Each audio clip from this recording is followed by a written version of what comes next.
Hi, welcome back to Wild and Wheels. Today is the day. We got a race coming up real soon, and we gotta get this bad boy running. Hasn't ran since 2019. That's when I built it.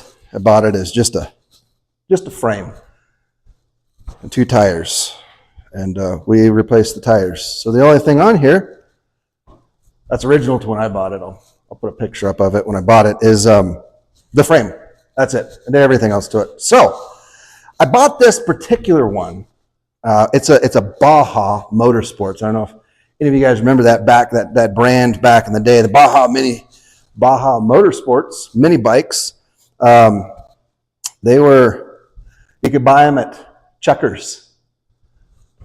I don't know if you remember Checkers, car parts store.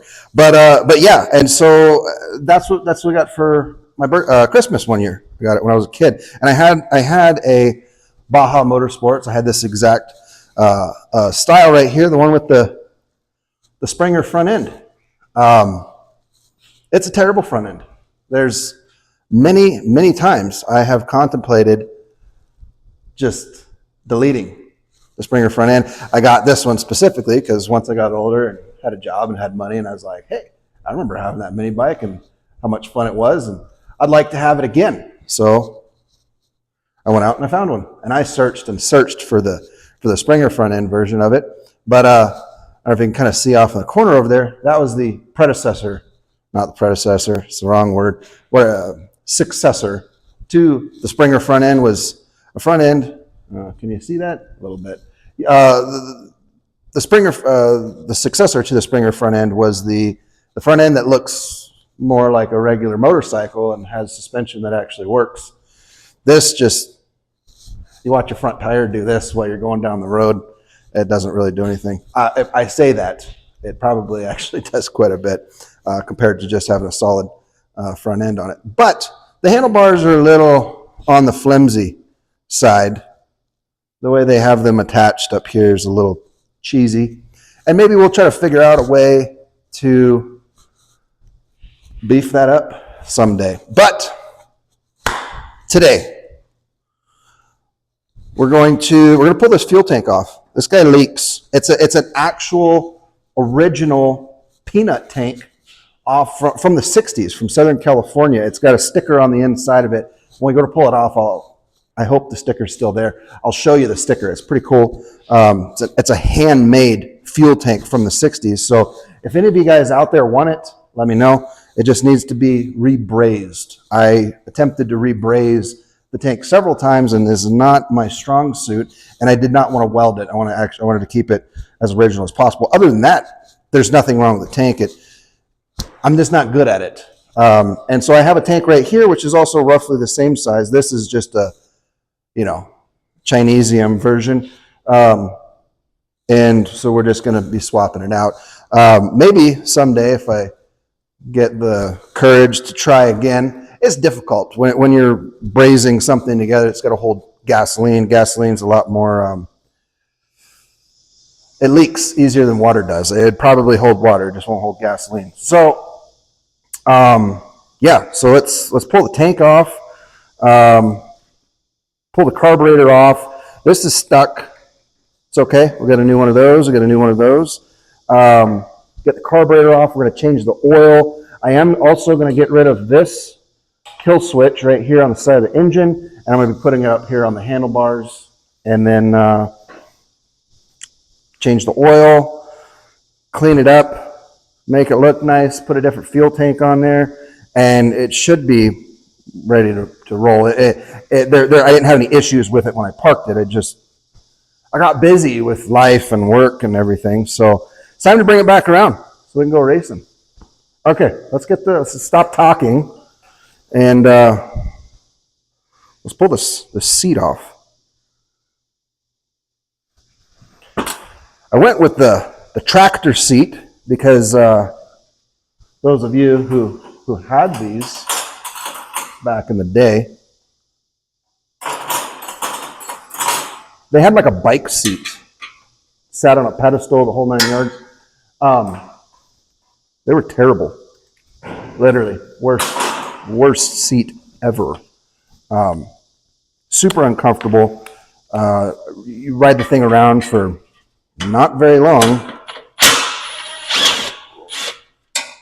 The spring's bent, the frame of the seat bent, the back of the seats down, and you couldn't fix it. They were really pretty garbage seats.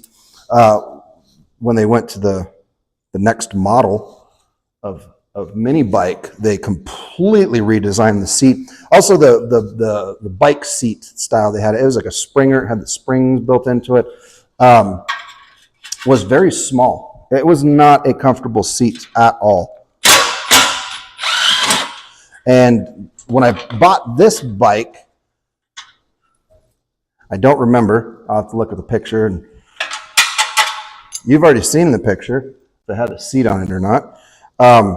But the first thing I did as soon as I got the bike was that seat's not going back on there. And I proceeded to try to determine what do I want for a seat. And I thought about trying to find an actual motorcycle Springer seat to try to figure out how to put that on there and this and that. And some guy at work said, hey, I got an old tractor seat just laying around in the backyard and you can have it for $5. And there we go. We got the tractor seat. It's actually super comfortable. Super comfortable.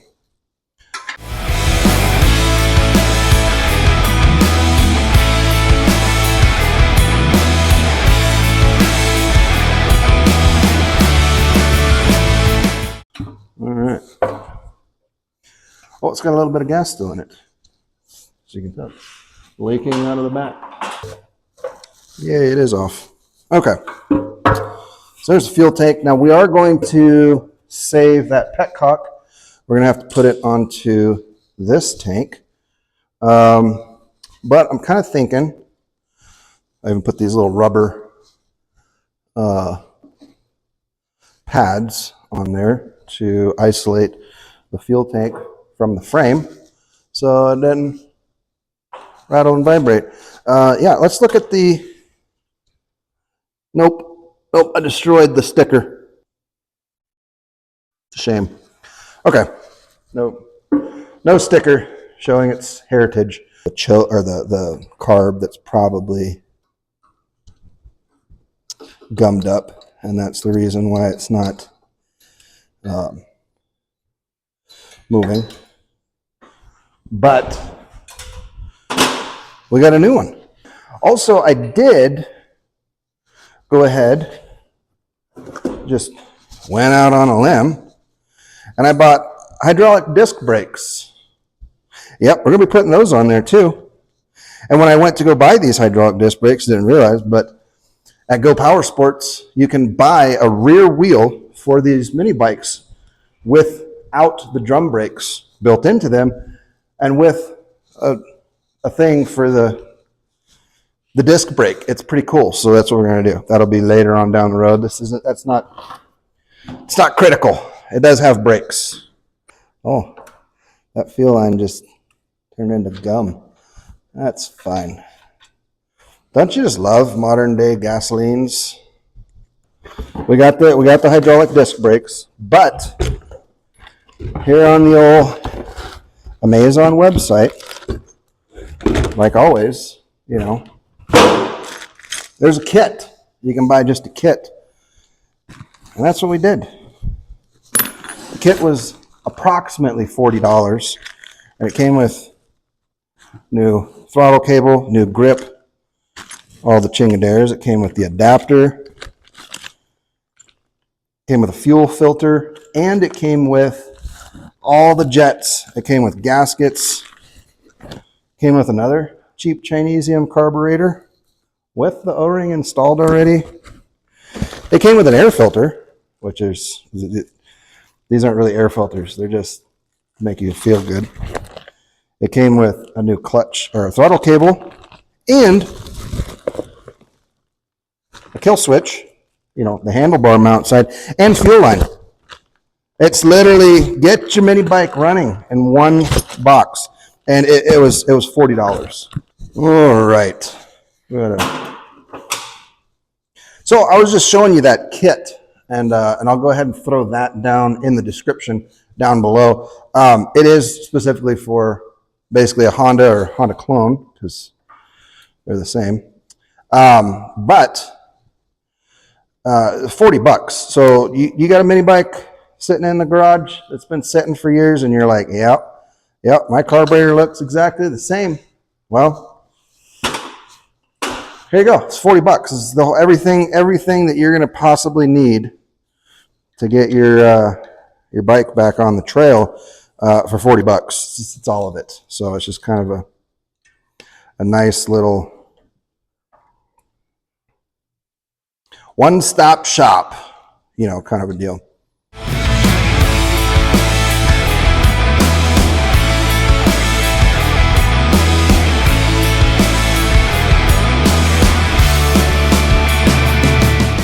Yep, just gummed up. Probably clean, and in all honesty, probably clean the carburetor. Probably worked just fine. But we will be saving on it. Maybe. No, carburetor's going in the trash.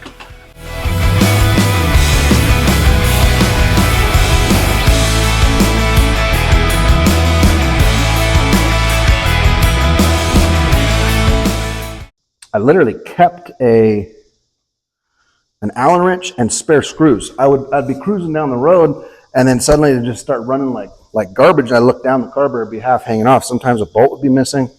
I tried everything: red Loctite, blue Loctite, just torqued the crap out of them. I tried everything to try to get these things to keep from coming off. Nowadays, I'd probably drill the bolts and then just run some mechanics wire through it, and then you wouldn't have to worry about it. So if you want, you can just watch while I struggle with this for a while. It'll be funny.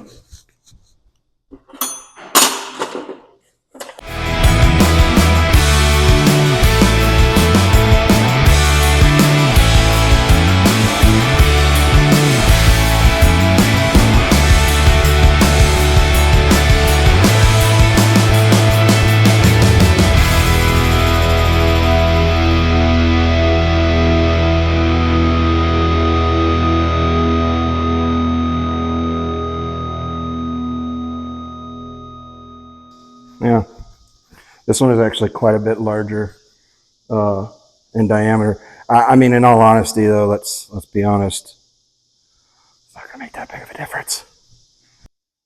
Yep. A little overflow tube, your little choke, a little chokey choke. I guess it's time to put the new one on. Well, this guy has gaskets though, so let's be sure to use them.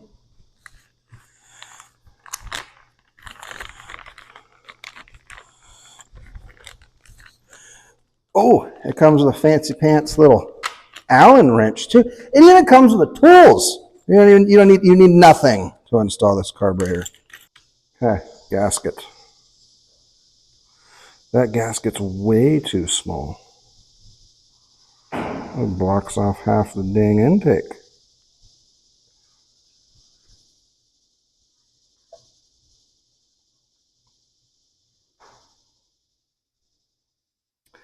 Now, I did have this head ported and polished. So the intake on this is massive compared to, yeah, we still got compression and it turns over. Okay, before we get too deep. So, I need to trim this guy out quite a bit. You know what else would work really well? RTV. RTV would work great.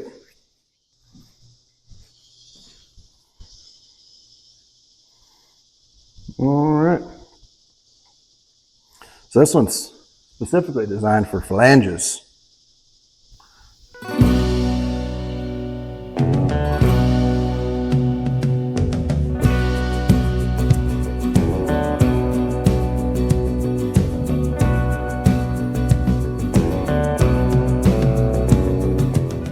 Perfect.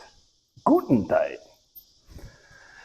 Now, that's got an O-ring on it, You don't need to get too hogtastic with it.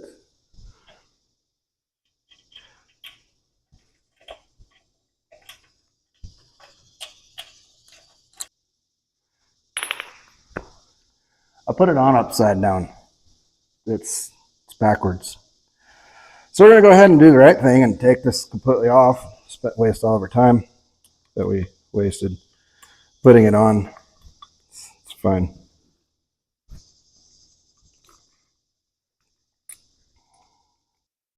Now, if we put it right there, which would be as close to straight up and down as we can get it, the O-ring is actually sticking out inside the hole here, and we can't be having that. No, then you'll get an air leak, and that air leak will be after the carburetor, which means it will affect how she runs. 1000%. So I tried, fellers. I tried going the other way. I tried bolting this on first, then bolting the carburetor on. Nightmare. Don't do it. Bolt the carburetor to your adapter piece first. Then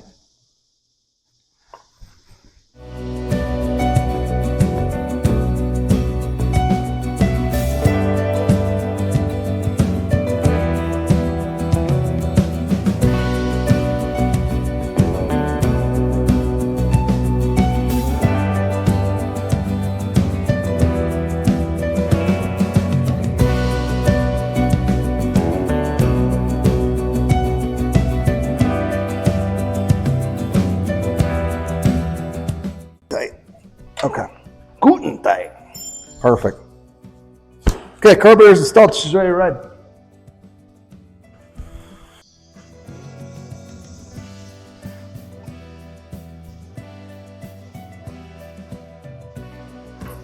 Whoa.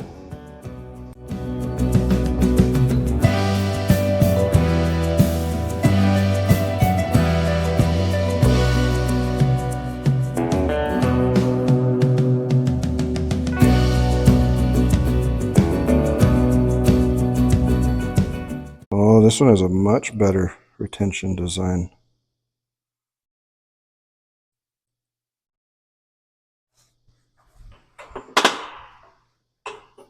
than this guy does. This guy's got kind of a garbage retention design. Uh-oh. Are we better off with the old carburetor? I hope not. Pull the old carburetor apart, clean it, put it back together.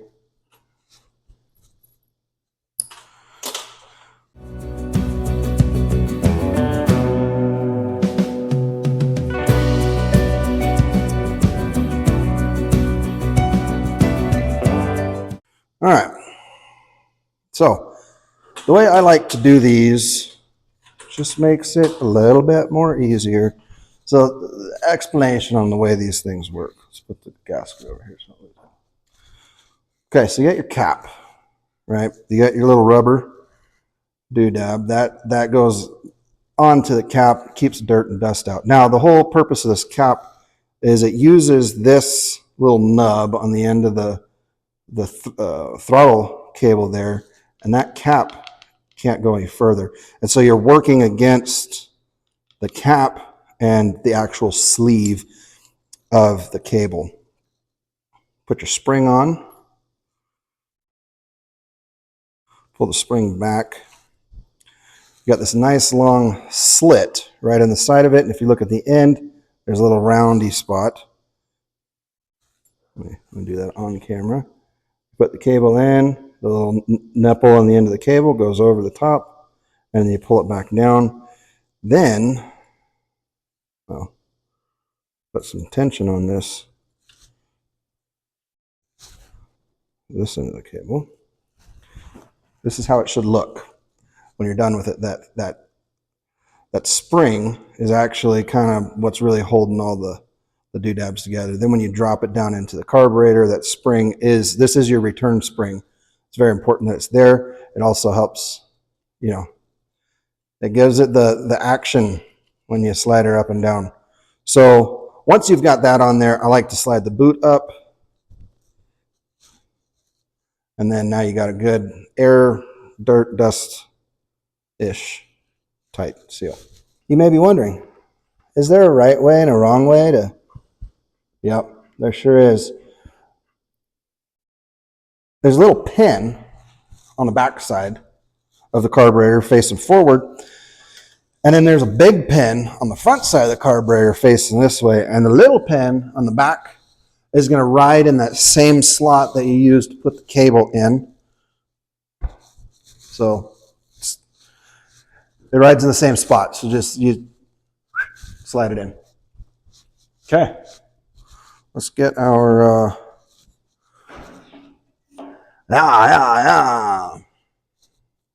you know.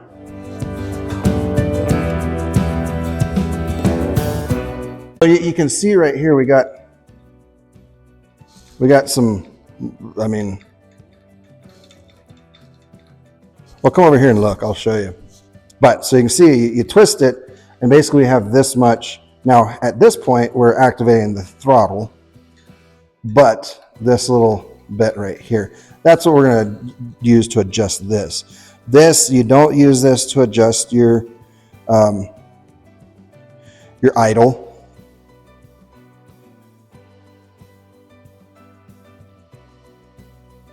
Oh, so at the very end.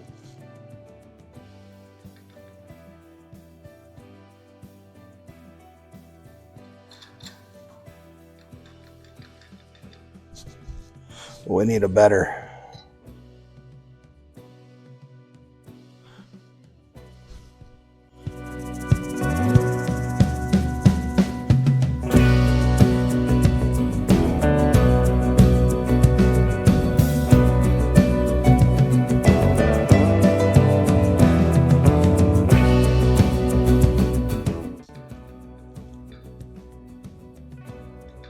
That's good enough. Okay.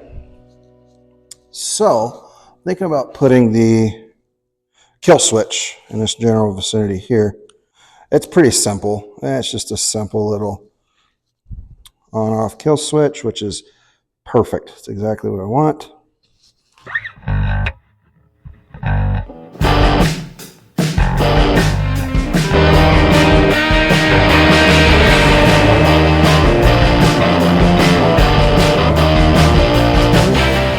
Perfect.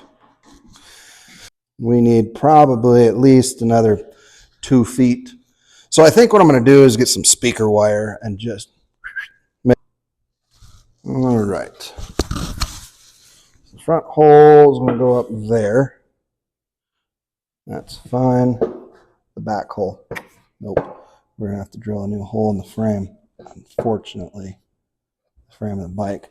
Not that the bike doesn't already have 49.5 holes, but 1, 2, 3, 4, 5, 6, 7, 8. So I get 8 holes in the frame. What's one more? So this is going to set back quite a bit further. Now, is that going to interfere with the seat? Probably. Tractor seats. Yep. Look at that. You might be able to make it work. That's going to be jammed right into the seat, though. Okay. So,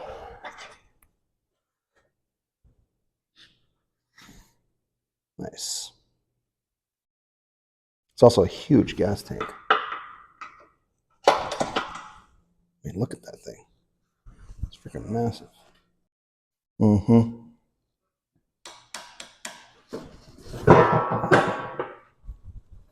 It'll work. Boy, howdy, is it going to be tight. So I'm thinking of moving the seat back, actually. Like kind of around that last little bit where I was sitting. So we'll just drill a couple more holes. It's fine.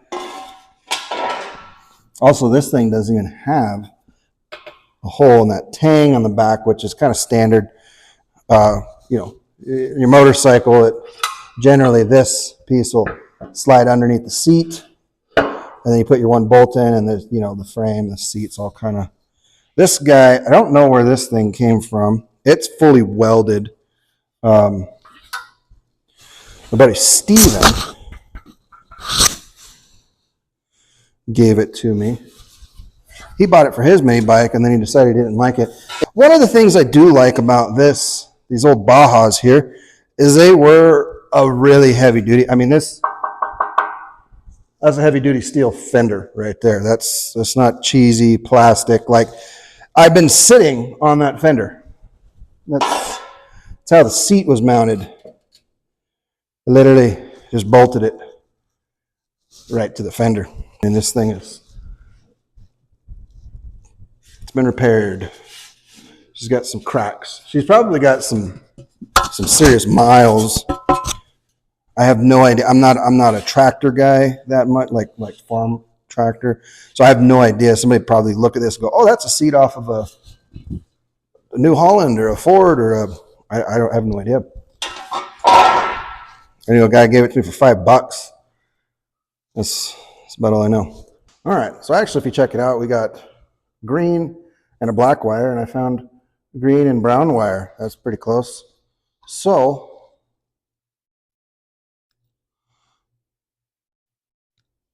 let's cut those guys off. Let's cut that guy off. We will remove, delete, delete. Now, I think we're going to come down to here and then up. I think that'll look a little cleaner.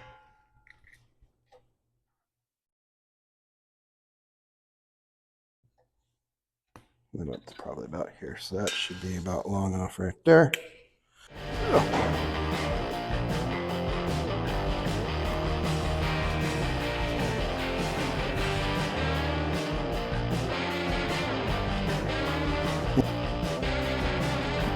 Baby zip tie.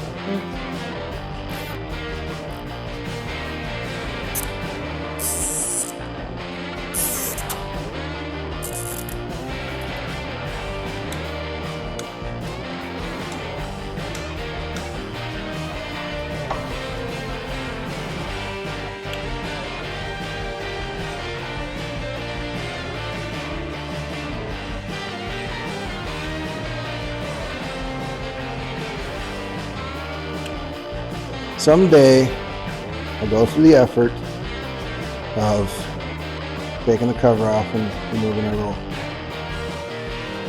little doodaddy here. But for now, it's fine. We just got to get her rocking and rolling for the race. Okay, that's what I'm trying to tell you here.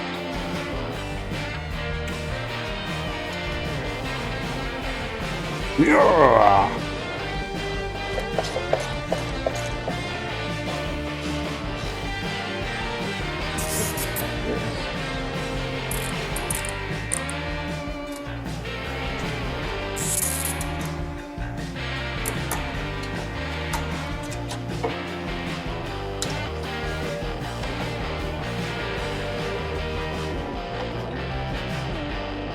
Mm-hmm.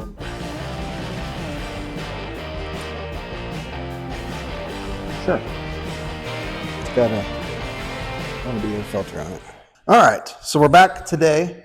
It's been a day, you know, work and weekend and all that stuff. The race is coming up this upcoming weekend here, and we need to get this bad boy rocking and rolling. And I've been kind of thinking about it for the last couple of days, and I really don't want to go with the new fuel tank simply because more holes in the frame. Now, the fuel tank, the old fuel tank we just pulled off, it doesn't leak that bad. It's not like pouring fuel. It's not like you put 2 gallons in it and 5 minutes later you got a gallon left. No, it's more of a slow weep more than anything. So I think it'll be fine for now. At least just for this race. It should be fine. put a couple gallons in it, and a week later you still got basically 2 gallons in it. So I'm going to use the old fuel tank for now, and I think what I'm going to actually do is just pay somebody that knows how to do that professionally, because I obviously can't. You know, there's things that I'm good at, and then there's things that I can do, and obviously I'm not good at that. Now, does it leak like it did when I first got it? No, it doesn't. So it's more better good. So one of my favorite tricks is got an old, what is this, a 5-quart jug, you know, from changing the oil there in the car or the pickup truck. And these make the best drain pans. Yep. So what I like to do is cut these bad boys out. Well, I'll show you what I like to do.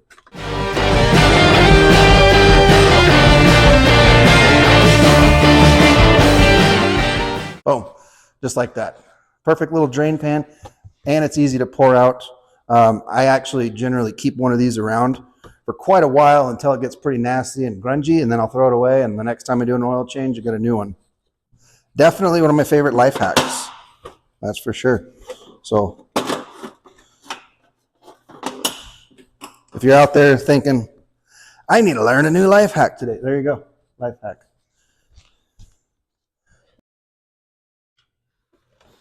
I'm going to open that side because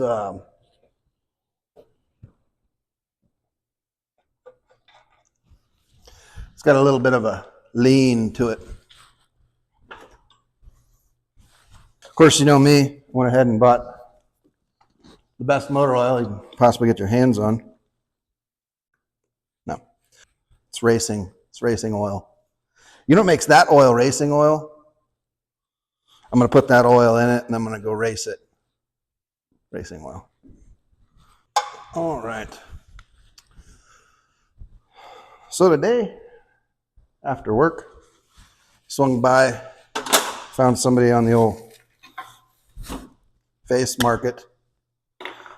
They had a Minneapolis Moline tractor for sale. And I thought, well, that would be kind of fun. You know, pick up an old tractor and see if we can't get it running, you know, and use that to mow the lawn instead of the Craftsman. I mean, there's nothing wrong with the Craftsman, but it's only got a 46-inch deck, and it takes me about 4 hours to mow my lawn. And so I was thinking, man, if we get a bigger tractor, get a big, you know, 6 or 8 foot wide mower deck on there, you can mow the place in half the time and keep the Craftsman for right around the house and around the trees and stuff like that. And went over there and checked it out, and it was pretty dang cool. It was a U.S. Air Force actually purchased it, and a little placard right there on the fender, and it was a little rough. It was a little bit rough. It spun over freely, but I couldn't feel no compression on it. And looking up online, it's only like 6.3 to 1 or something. It's very low compression, so you can run pretty much anything you want through it. But it was a little rougher than I really wanted to deal with. I mean, it was,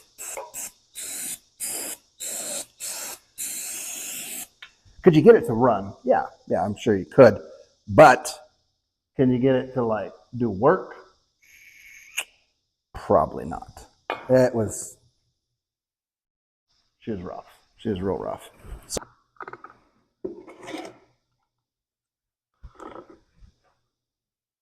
I think that's actually right about where we want it. I could see it. So just a general rule of thumb with these guys is if you can see the oil kind of coming out right there at the top, that's pretty close. That's pretty much about where you want it. So on your pickup truck or on your car, you know, if you overfill it by a quarter or a half a quart, it's probably not going to hurt anything. But when you're dealing with a small engine that, you know, it only runs on just a few ounces of oil, if you're over by a few ounces, you could really be over by a lot, and you can actually cause some problems. So try to keep her as close to the correct level as you can. How the fancy funnel works, or drain pan, I should say. Tilt it back just a scotch.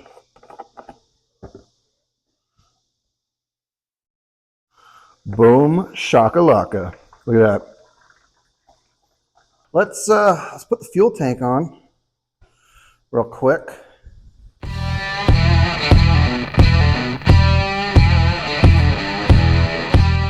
You know, getting this mini bike all ready for this race, it's kind of reminded me of one of my favorite Bible verses, Titus 3, 5, and 6. Not by works of righteousness, which we have done, but according to his mercy he saved us, through the washing of regeneration and renewing of the Holy Spirit, whom he poured out on us abundantly through Jesus Christ our Savior. All right.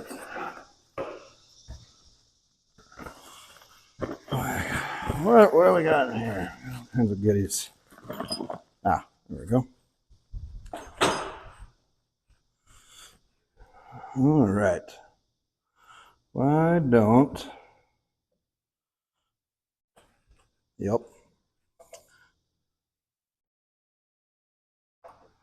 Look at that.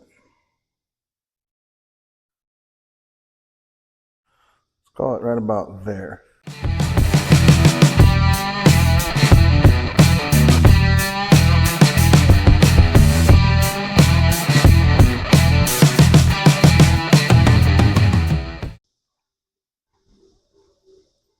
No, I'm not seeing any gasoline drip out. Oh, I see gasoline going into the carburetor. Let's have a hand quick on the brake, just in case it takes off.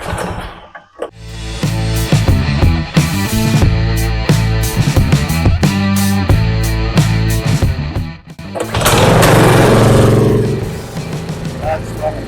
What's happening?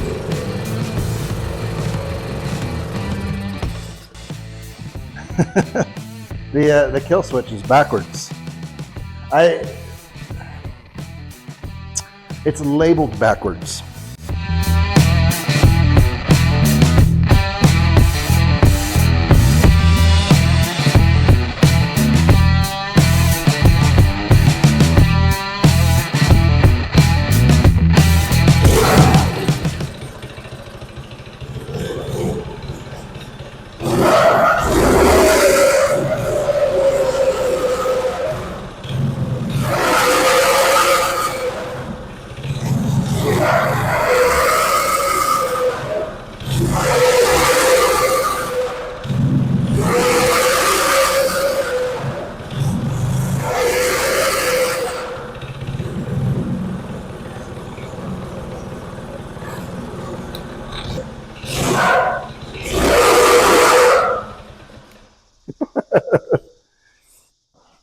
I had the gas half turned off, so that it made a difference. Okay, let's throw the seat on.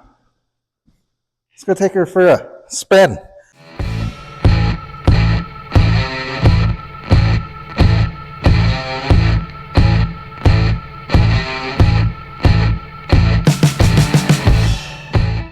No, honestly, I'm not gonna get too crazy with it. I don't have my helmet, and it's something dark. But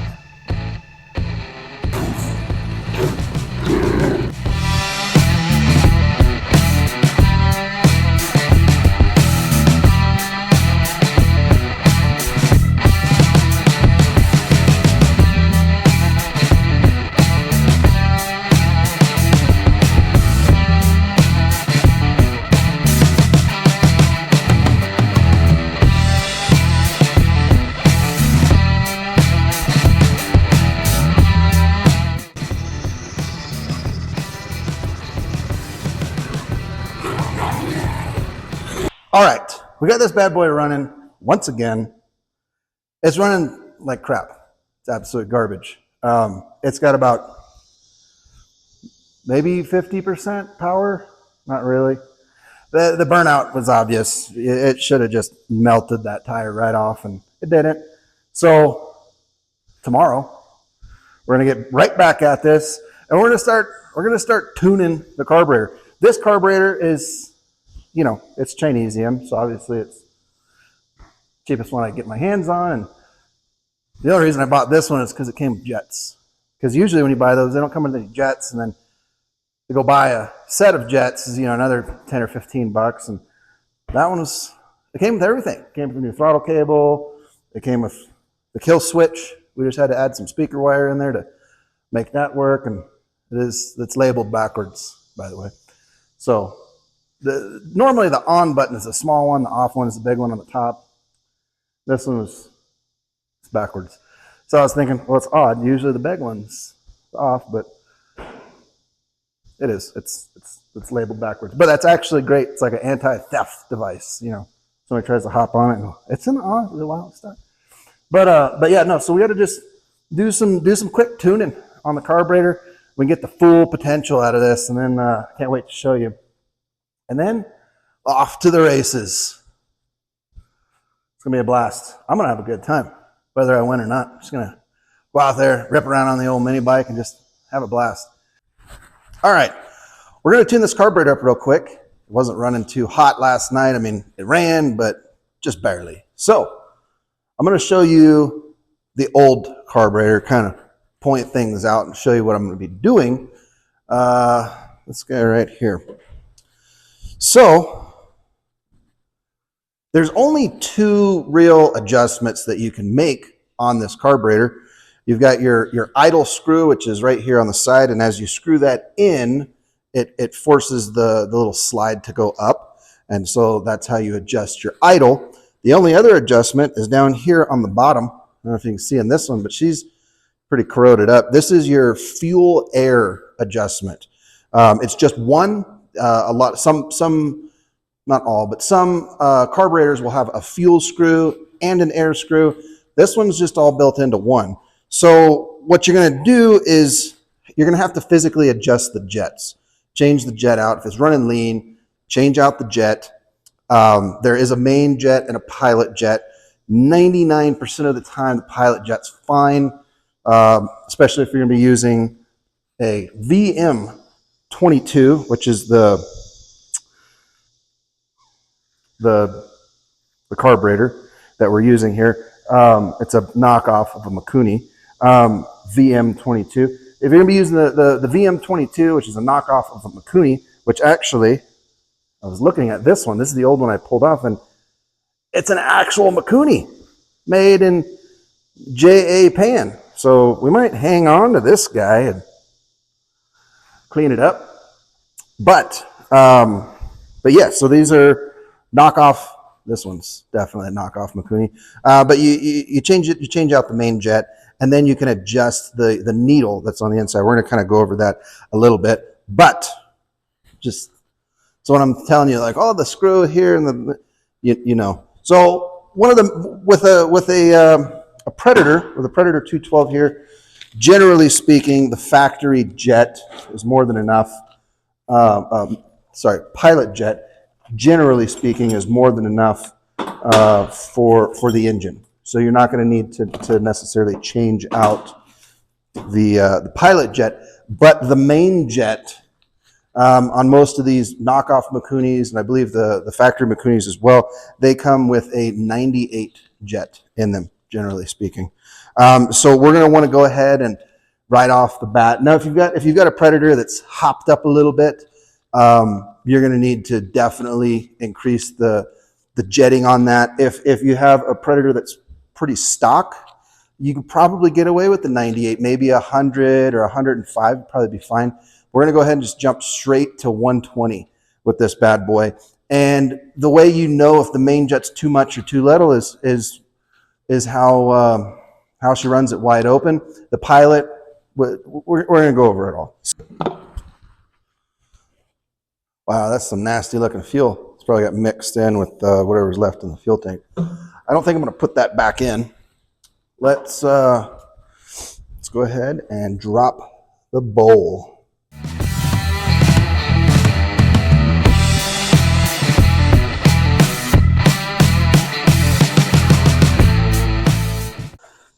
There's a stem, if you will, that the jet actually threads into. What's this one? It doesn't say. There's no numbers. No numbers on it anywhere. But this is a 120. Let's look and see. Oh yeah, the 120 is way bigger.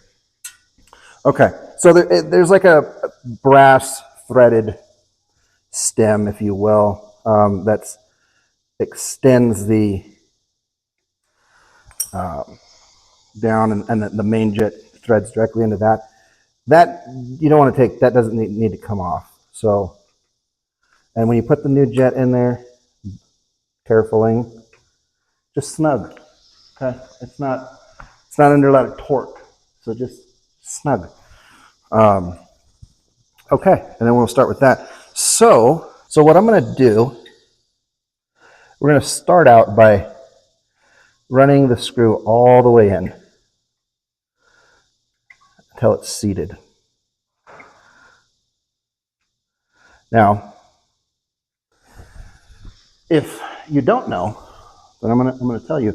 If you're working on a carburetor or anything really that uses an adjusting screw, even if it's an adjusting screw that's got a lock nut on it or whatever, hydraulic systems, carburetors, fuel systems, whatever, anything that uses an adjusting screw, and you're gonna start tuning it in. The first thing you want to do is you're going to screw it all the way in until it stops. That way you know, okay, we're at 0. Then you're going to start making adjustments out. Now, when you screw it into bottoming out, the starting position, position 0, if you will.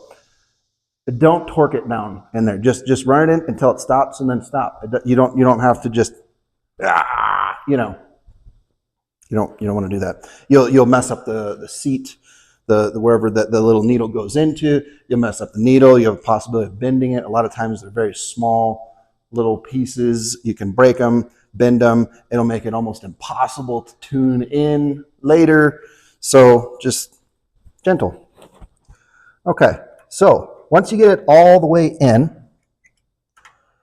seated in, we're going to come out 3/4 of a turn.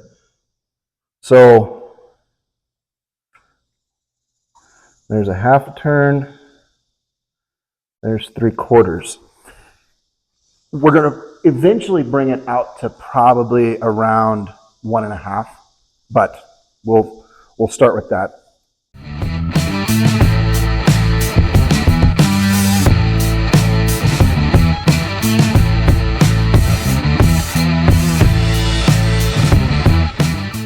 Okay, so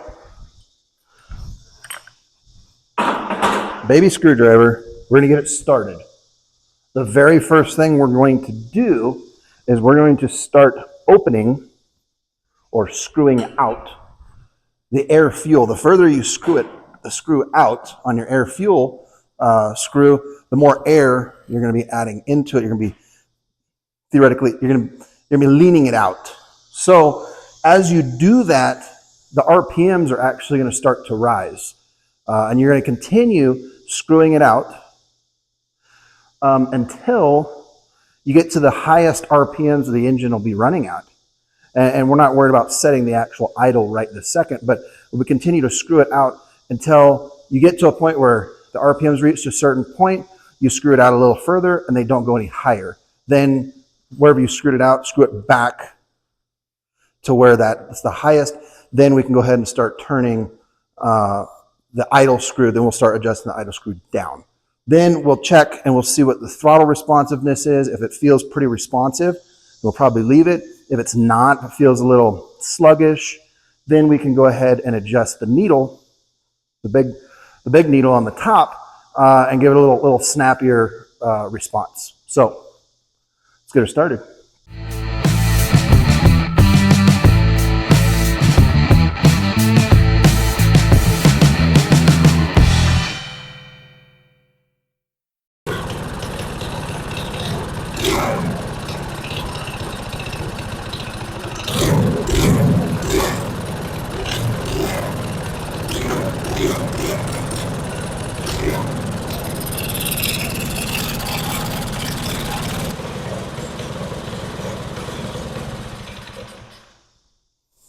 All right. Not fully understanding why you're doing the things that you're doing, to be honest with you.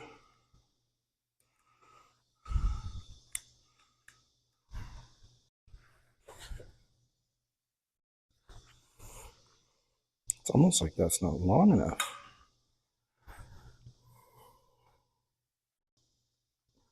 Put a little air filter on. Let's go ahead and choke it real quick. It's fired up.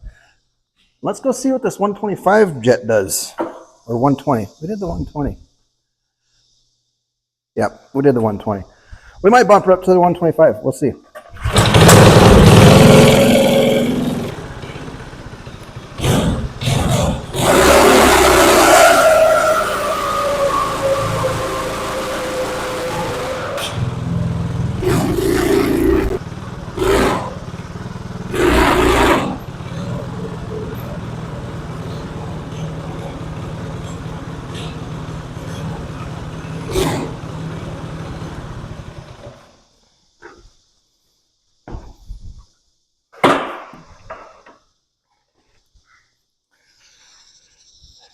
She runs a lot better.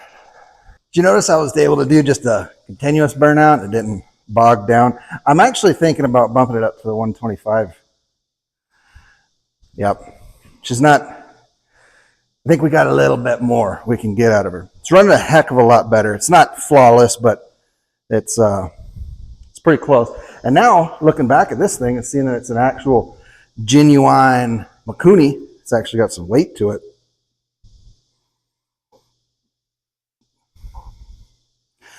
I'm thinking about, let's clean this guy up. It's going to be a much better carburetor than anything this thing could ever be, because, it's not tuning in quite right, but it's running pretty dang good. So I think that's going to do it. Up next, we got the race, and let's see what happens.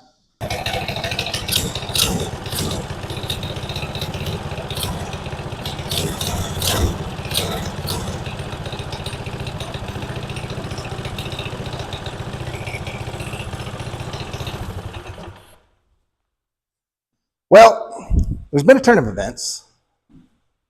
Thankfully, due to the Arizona monsoon season, they had to postpone the race, which means I'm not going to be able to record the race and then put it in this video. But that's not all bad, because you know what that does? That gives us a couple extra days to make a last couple little few tweaks here on the old mini bike. One of those is, I didn't video this because I just did it. The Mikuni carb that I took off of the mini bike, I realized very quickly that the cheap Chinesium that I was attempting to put on the carburetor, and I know I told you before that I'll leave a link in the description so you can go get you one of these. Nope, not going to do that. It's a complete pile of garbage. So spent the afternoon cleaning the Mikuni out, got the Mikuni completely cleaned out, got it on the mini bike, and I got it adjusted, and it works 1,000 times better than that Chinesium one. So that's why I'm not going to recommend that Chinesium one. But in the mail, I got a rear sprocket. This thing's got the factory 50 tooth on there. We're going to go ahead and upgrade that to the 60 tooth, give us a little more bottom end. This thing on the online calculators has the ability to do like 89 miles an hour. I don't think it's got the horsepower for that, but it's got the gearing for it. And I don't need to go that fast on the mini bike.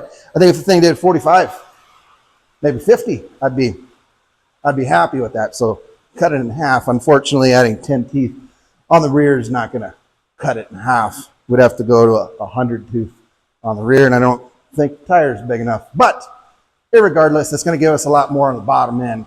And I got some more jets. I put the 125 jet in that Mikuni, and this engine is eating it alive.